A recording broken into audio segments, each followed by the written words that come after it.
The college football playoff is going to give its media rights to ESPN, and they've answered none of the questions that we would actually like to know. You are Locked On College Football, your daily podcast on all things college football. Part of the Locked On Podcast Network, your team every day. Welcome, everybody, to another episode of Locked On College Football. I'm your host, Spencer McLaughlin. Thank you so much for making this your first listen or your first view every day. Part of the Locked On Podcast Network, your team every day, and your number one source to stay up to date with the biggest stories in the greatest sport on planet Earth. Transfer portal, realignment, coaching carousel, and more. We've got it all right here. Today's episode is brought to you by Gametime. Download the Gametime app, create an account, use code LOCKEDON for $20 off your first purchase. We'll talk the playoff deal announcement with ESPN and nobody else. The Pac-12 is making moves, and Louisville. How about Louisville's win total? I did a little flip-flop on that as I dove into it. We'll talk about that on today's show, but nothing got answered with this particular announcement except how much the deal is worth. So ESPN has agreed to an extension of the college football playoff arrangement, which runs for 2024 and 2025, and now for the 6 years after that, for $7.8 billion in total. That's how much ESPN is going to pay the playoff so that they can broadcast the games and sell advertising spots. Now we all understand, as if we didn't before, how this money cycle works. But that number in and of itself is not something anyone cares about, because here's what we don't know: what the revenue distribution is going to look like and how the playoff is actually going to be structured. So this announcement came down and it sounded, perhaps from afar, oh, we've got the answers. Oh, well, we know, we've got it locked in. No, the only thing we know is what was pretty plain and obvious, that someone is going to be broadcasting the college football playoff. And it appears, I'll touch on this more in a couple minutes, that ESPN is the only place where you're going to broadcast the games. I don't think that's entirely a good thing. But the two aspects of the college football playoff's new deal that we actually want to know, that are actually relevant to you, the fans, because the amount of money that it's worth to the networks and everybody, well, that doesn't actually affect you in any way, shape, or form. But we don't know what the playoff model is actually going to be, because right now what they have is a 12-team format for the next 2 years that's got 6 auto bids to conference champions and 6 at-large bids. They're trying to change that. They haven't changed it yet. They've indicated they're going to, but that hasn't, fully taken place just yet. But we don't know whether or not those auto bids are going to continue in the future. I have no idea what the timeline is as for when they are going to negotiate such matters. My guess would be soon, because this deal has been announced, but it hasn't actually been signed and agreed to. The board or the committees or presidents, people who are involved in making decisions in college football, they still have to ratify this deal because they still have to iron out these details. So we don't know what the deal is going to look like or how the money gets distributed, because right now what you have is a model in which 80% of the revenue from the college football playoff goes to the Power 4 conferences. The Pac-12 would like that to continue because it's just 2 teams, Oregon State and Washington State, out there. They're going to lobby for that to continue. They will be treated as a Power 5 school. Each of them will be the Beavs and Cougs for the next 2 years. Will they get it for the 6 years after that?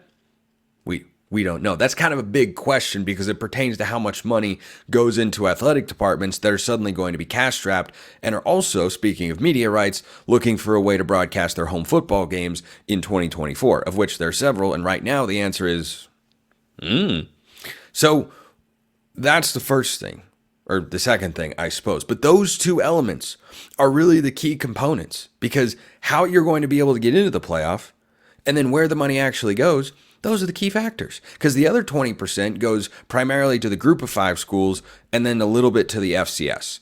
And so if you're a member of a power conference, you get $6 million, somewhere in the $5-6 million range. If you're in the group of 5, you get $1 million. Well, when you're Oregon State and Washington State and you've been left behind in this whole realignment mess, and your athletic department overall operating budget after a couple of years, because they got a war chest from the departing 10 Pac schools, after that, your athletic department revenue is going to take a hit. And $5 million, yeah, that's a rather significant gap. So how they are treated, how they are viewed, that matters a great deal. And Washington State's Kirk Schultz is navigating himself to try and set up the Beavs and Cougs to be successful in as great a fashion as they can.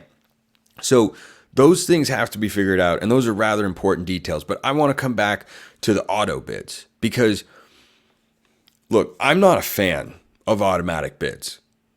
If you're a conference champion of one of the Power 4 leagues, there is a high probability that you're going to be one of the top 12 teams. In the off chance that a team pulls an upset, think about this. If you have an 8-4 team, now this hasn't happened recently to my memory. I'd have to perhaps go back into the archives to find an example, but the talent is continuing to disperse in college football via the transfer portal. What if you have an 8-4 team beating 11-1 or a 10-2 in the conference title game? Are you telling me 9-4 automatically gets you in? Is that going to happen? Now, we're starting to do away with divisions. So is that going to come about? Perhaps not. Maybe I'm just being too traditionalist and thinking, hey, losses should really mean something in college football. They mean a whole heck of a lot less now in the 12-team era than they did in the 4-team era or in the 2-team era in the BCS. I'd rather go back to the BCS than have the 12-team playoff, but here we are. So that is a curious element of this entire thing. And those are the two things we're still waiting for. Revenue distribution and the actual structure of the playoff. But we know there's going to be a television deal, and it's all with ESPN. I think that is a mistake. And former Fox Sports president Bob Thompson, who's come on the show before, was speaking on X, formerly known as Twitter, that $1.3 billion per year, which is a decent amount of money, he thought it felt a little bit light and was wondering if that wasn't because there weren't other bidders. When you are the clear number 2 sport in America to the NFL, it's the NFL, a gap between everybody else, but college football is solidly number 2. I have a hard time believing that there was only one network that wanted in on them. And so the reason that I think ESPN having all the playoff games is a mistake is because that could result in some of the games being potentially on ESPN Plus. And I don't like the look that presents whatsoever. If you're going to have all of these playoff games, if you're going to highlight campus environments, it should not be put behind a paywall. And On3 reported that, some of the earlier round games or maybe lower tier, lower caliber games could be, on streaming services if they get subleased. I'm not a fan of that. I want widespread access to these games because I don't want the fans of any particular fan base that get into the playoff to then have to go to a streaming entity there. I think streaming is making its way. It is encroaching upon linear's dominance of television and sports in general. But I think that would be a pretty big optical mistake if it kind of felt like you were hiding some games or, you just have fans getting all sorts of upset and administrations, whatnot, like, wait, they get to be on ESPN, but we're just on ESPN Plus. I don't like the look of that. The idea of subleasing games to Fox, I think makes a lot of sense, not just because I think Joel Klatt should be calling as many college football games as possible. And Joel Klatt as an analyst is just, he and Herb Street, man, top of the top. Best of the best, creme de la creme. Those two guys, absolute studs. And it would be strange to have a 12-team playoff and have all of these games, something that Klatt has advocated for a long time. I disagree, but that's okay. Reasonable people can disagree. And not have him call any of those games, it'd be weird. And it's not as if it's unprecedented for playoffs to be structured across multiple networks. Major League Baseball playoffs are, NBA playoffs are, NFL. I mean, they're all over the place. I want the games to be easy to access for as many people as possible. That's why I think having just the one partner there, I hope they end up subleasing some games out. But that's not a guarantee to happen right now. But that's something that could still get ironed out in the details of all this stuff. But let me know what you think. Drop your thoughts in the YouTube comment section or hit me up on X at SMcLaughlinCFB or at LockedOn_CFB. The Pac-12 is making moves. As I said they would. Have you made a move over to Gametime yet? If not, you should. Gametime's the fast and easy way to buy tickets for all the sports, music, comedy, and theater events near you. Right now, all users get $100 off when you buy a big game ticket with code VEGAS100 with killer last-minute deals, all-in prices, views from your seat, and their best price guarantee. Gametime takes the guesswork out of buying tickets. Gametime is the only ticketing app that gives you complete peace of mind with your purchase. You buy tickets in seconds with just 2 taps, and you get all-in prices to show your total up front, so you know you're getting a great deal before you check out. Take the guesswork out of buying tickets with Gametime. Right now, all Gametime users get $100 off a big game ticket with code VEGAS100. Terms apply. Just download the Gametime app, use code VEGAS100 for $100 off a big game ticket. Or, if you're not going to the game, use code LOCKEDON for $20 off your first purchase. Download Gametime today. Last-minute tickets, lowest price, guaranteed. The Pac-12 is making moves. You think of it as a dead, defunct conference. It's not. It is in the colloquial sense, but in the logistical, legal sense, no, very much not the case. So the Pac-12 is reportedly going to move on from Commissioner George Kliavkoff. His associate, number 2, right-hand man, it's a woman, but you understand the expression, is reportedly the top target to replace him as commissioner. That would be a strange move for a league that is supposedly going to just give up. Yeah, they're not going to give up. This has been clear for a while. They are going to utilize the NCAA's 2-year grace period to rebuild to 8 or more teams, and they are going to make realignment moves. This is going to happen. This is going to take place. The timeline, probably within the next year, would be my guess. Because the end of 2026, when this new playoff deal kicks in for a 6-year stretch, and whether or not they're considered a Power 5 conference, which is what they would like to be, and I'll get to that more in just a second. 2026 is when the Mountain West media deal ends. It's when their temporary affiliation for non-revenue sports with the West Coast Conference ends, and it's when the new college football playoff deal begins. The Pac-12 is moving George Kliavkoff out of the way. That's what the reporting is. Those are the indications. Now, another fascinating component here is that Washington State President Kurt Schultz has been positioning the Pac-2, 12, whatever you want to call them, it's still technically the Pac-12, to make some sort of move. Whether that's a reverse merger with the Mountain West, in which that league dissolves and plays under the Pac-12 banner, or you go on the aggressive, which is what I've advocated for, because it's a dog-eat-dog world out there. You're either the hunter or the hunted, and they've been the hunted so far through no fault of their own. They should go get the best of the Mountain West, the best of the American, form the premier Group of 5 conference in all of college football. Now, Kurt Schultz, Washington State president, who has been putting the college football playoff committee in a little bit of a bind because he's putting his foot down and saying, nope, I basically have a veto vote here because you want to go to a 5+7 format for 2024, and I'm going to hold that up until you give us assurances. And guess what? I think he's doing the right thing because he is representing the interests of the Pac-12, which is just Oregon State and Washington State. And so far, he seems to be moving in a direction in which he's getting the things that those two schools want and need. So for the next 2 years, they are guaranteed to get a Power 5 share of the college football playoff revenue. That would be $5 to $6 million a year. They want guarantees that that will continue under the new deal as well, which is worth more money than the old deal. And if he's able to get that concession, then he'll probably come back and say, all right, I'll give you 5+7 for 2024. And so what's also fascinating here is his opposition or his anti-vote towards the 5+7 model has really just been in relation to him trying to flex his muscle and get the Beavs and Cougs the best deal possible and the best financial situation possible. And he wants the conference to continue to be treated as a Power 5 league.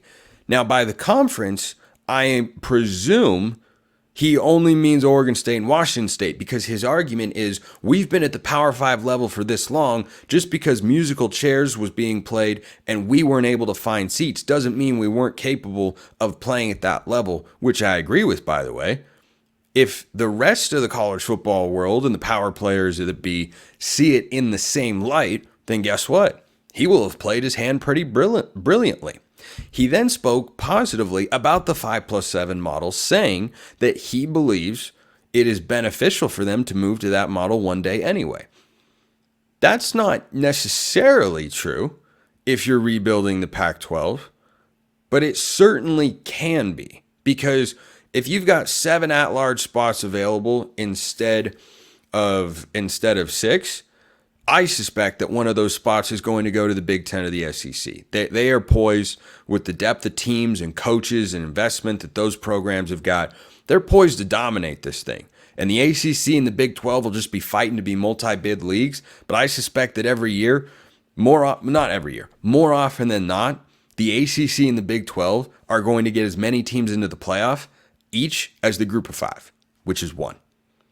I think the Big 12 is a 1-bid league this year. The ACC, most likely, not quite as likely, but most likely, a 1-bid league in 2024. So when you look at a 5+7 model, the reason that Kirk Schultz suddenly speaking in a positive light about it makes me want to triple down on my take that the Pac-12 is going to be rebuilt one day is he's looking at that 5, which is carved out for a group of 5 team. If you have the best group of 5 conference, which is what the Pac-12 can be, then your conference champion is going to have an excellent chance to get into the league every year, because the Mountain West would then be weakened or dissolved at that point in time. The American Conference would take a significant blow. I don't think they would take enough teams out of it to where the American would completely break apart, and they would get some exit fees and have money to try to, facilitate the entrance of other teams. But it would certainly take a hit. Your next best league that you would go up against for that highest ranked group of 5 conference champion is the Sun Belt or Conference USA. Well, Conference USA was recently gutted by the American, so it's a little bit weaker. Liberty got the bid over SMU this year. Not everybody agreed with that move. But if you take the best teams out of the American and the best teams out of the Mountain West, you're just removing the competition. And you're saying, well, our conference champion is going to be higher rated than their conference champion. So, there was a point of irony that I just have to bring up, because Jim Phillips, the ACC commissioner, said, we need to go to a 5+7 model. It's the right thing to do in relation to Kirk Schultz holding this up. The right thing to do? The right thing to do? Are we going to talk about the right thing to do in college sports, Jim? Jim. Tony Romo. But I look at the way this is playing out. The stars are aligning for this to all make sense. Now, the roadblock that Kirk Schultz and company might run into is if they go to the CFP committee and say, we want the Pac-12 to continue to be viewed as a Power 5 league, and their plans, which, their best plan would be, of course, to rebuild it with primarily group of 5 teams, that might not fly. Because SMU currently, BYU, UCF, Houston, and Cincinnati caught a break getting to the Big 12 a year before a team like SMU made the jump, because the College Football Playoff Committee is not keen on doling out money at Power 5 revenue shares. Because SMU has reached a compromise, and they're going to get like half of a deal or part of a share, but not a full share. If you have, let's say, 8 new teams to make a 10-team Pac-12 conference, 4 from the American, 4 from the Mountain West, if that transpires, what evidence do we have to think that the College Football Playoff Committee would give them full shares? Maybe they wouldn't need full shares. Maybe they wouldn't want that. But the deal that Schultz is trying to set up here would be nullified if the Pac-12 were to dissolve. But if it stays together, I have a hard time believing that a conference made up of 8 teams or more that were just at the group of 5 level are going to get the respect and financial backing that one team, SMU, is failing to get right now. So that's the only potential hiccup that I see in this particular plan for the Pac-12 to get back to where they want to be, or to get to where they want to be, not back to where they want to be. That's never going to happen, of course. But, Schultz's point is, we shouldn't be penalized just because we're being left behind and we've got the history and proven we should be Power 5. I agree with that, but you can't make that same case for whatever schools you hypothetically add to your league one day. So I wonder how this all plays out. But Schultz is seen, as an interesting character in this whole sort of discussion and debate and ongoing conversations and whatnot. But he spoke about there being some actual goodwill amongst everybody that is involved, and that they've kind of understood, okay, he's just holding up this vote to go to 5+7 because he, wants to figure out the legal situation financially and get this deal and everything like that. But I think there's an understanding on both sides as well. That's the indications, what the reporting on all this dictates is that they're starting to get a little antsy of like, okay, but now that we've got the deal here, we need to get this stuff set in stone and we need to finalize it. So let's go. I expect this to continue to get resolved. We'll, of course, continue covering it on the show. If you've got questions, drop them in the YouTube comments or hit me up on X, formerly known as Twitter. Louisville, big win total. Take the over. Why? I'll tell you why.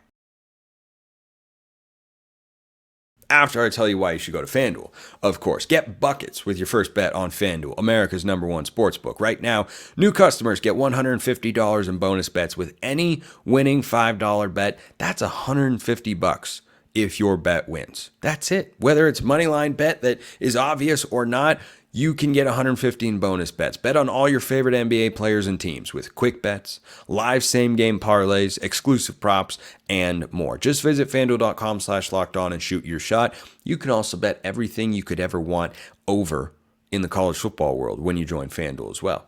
Over-unders, Heisman National Championship. There are even live game bets for matchups that'll take place in the 2024 season. Can't wait. Visit FanDuel.com/lockedon. Go shoot your shot. FanDuel, official sportsbook partner of the NBA. It's been over a decade since Louisville has strung together back-to-back 10-plus win seasons. So when I looked at their line for their win total, their over-under over at FanDuel, and saw it was 8.5, my instinct was, oh, give me the under. It's the regression year. It's the bounce-back season. People who don't know what Louisville's done this offseason might think that way. Those people would be incorrect. Because Louisville has done a couple of really, really good things this offseason. First of all, Jeff Brohm is still their head coach. He had a pretty good year.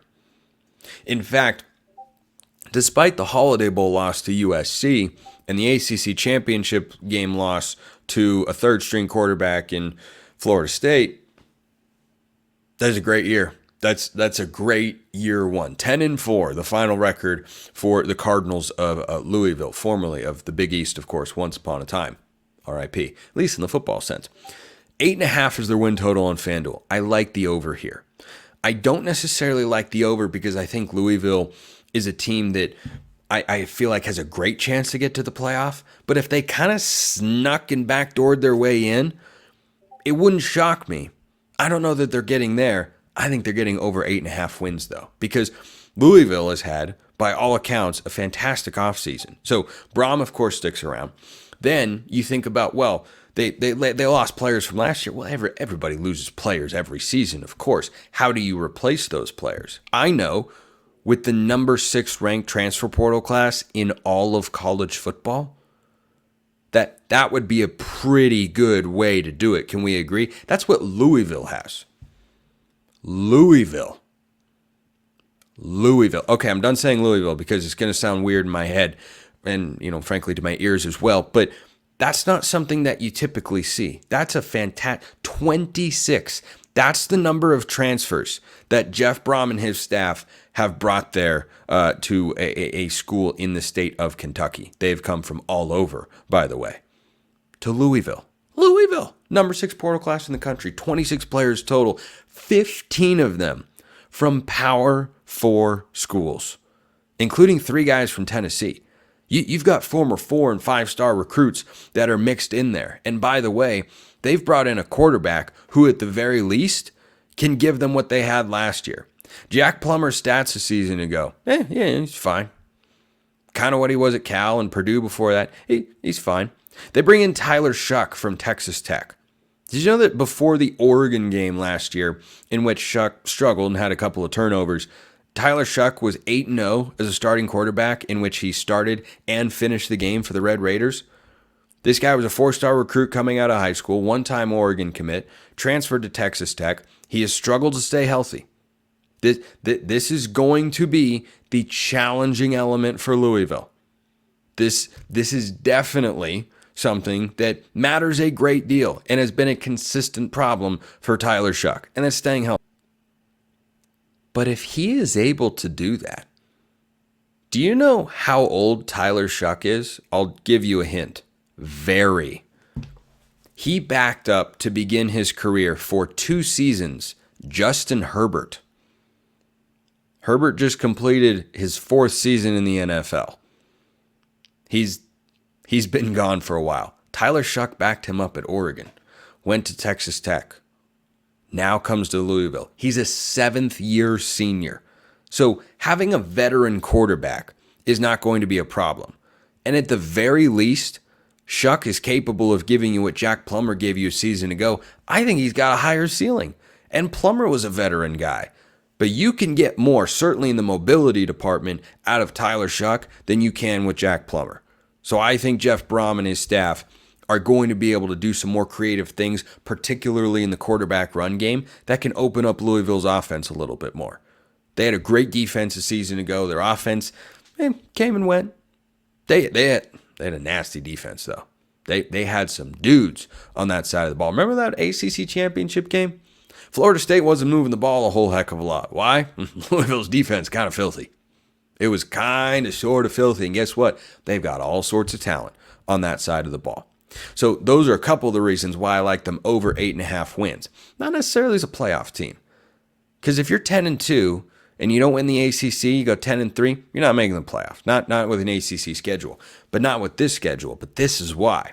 The win total is as high as it is because even though on the surface they could be poised for a regression year, they've loaded up in the portal, they've got the quarterback, and the schedule, boy, do I love this schedule. Listen to this. This is a doozy. They open with Austin Peay. Okay, that's a win. That's an FCS opponent. Then they play Jacksonville State. New to Conference USA. Rich Rodriguez, their head coach, but again, at home, should not be a problem. Then they have a bye before they host Georgia Tech. That Georgia Tech game could be sneaky tough. Georgia Tech, that's a bowl team. Those are the bowl eligible Georgia Tech Yellow Jackets to you, or at least they were a season ago. Then they have a tough game. They go at Notre Dame. But then listen to their next 3 games. They host SMU. Won't be a cakewalk, but that's at home. They go at Virginia. Who's got the more talented roster there? I'm going to go with Louisville. Then they come back home to play Miami. That's a talented roster. Cam Ward's at quarterback now for the Hurricanes and Mario Cristobal. A lot of pressure under Miami's head coach and that coaching staff at large. And Louisville gets them at home. Ooh, boy. SMU sneaky tough. Home. UVA not as sneaky tough. Road. Notre Dame on the road. That's difficult. Not an unwinnable game, but it's hard to go into South Bend and come away a winner. I will grant you that. Then they have 2 consecutive road games. 3 of their final 4 are on the road. This is where it gets tricky. But if Louisville can manage their road schedule, they could have a 10-2 regular season once again. This is entirely in the cards for Jeff Brohm and company. Because after they host Miami, they go at Clemson. Tough game, but is this the Clemson of old? No, it certainly is not. They were 9-4 last year. It's the worst they've been under Dabo Swinney in a very long time. Then they go at Stanford. Not a trip they're familiar with. They're going to play in the West Coast. You're not going to play in a super hostile environment. You could be playing a respectable team, but there are tougher games you could play on the road. Like if you had to go at Miami, or if you had to go at SMU, or for instance, if you had to go at Pitt, which they don't because next week they're at home against Pitt, those would be tougher road games than going at Stanford. What could end up deciding whether they go over 8.5 or not? The rivalry game. The rivalry game to end the year. The in-state battle against Kentucky. That's tough. That's tough. 3 of their final 4 on the road. But I'm just looking at that schedule and saying, you know what? Let's put Notre Dame down as a loss. And between Clemson and Miami, okay, let's have one of those be a loss because those are quality teams. Is it unreasonable to think that Louisville could win the rest of their games? I do not believe so in any way, shape, or form. Coach, quarterback, roster, schedule, Louisville, over 8.5. Yeah, give me that over every day of the week. Appreciate everyone listening. I will see you next time. And until then, hope you have a wonderful rest of your day.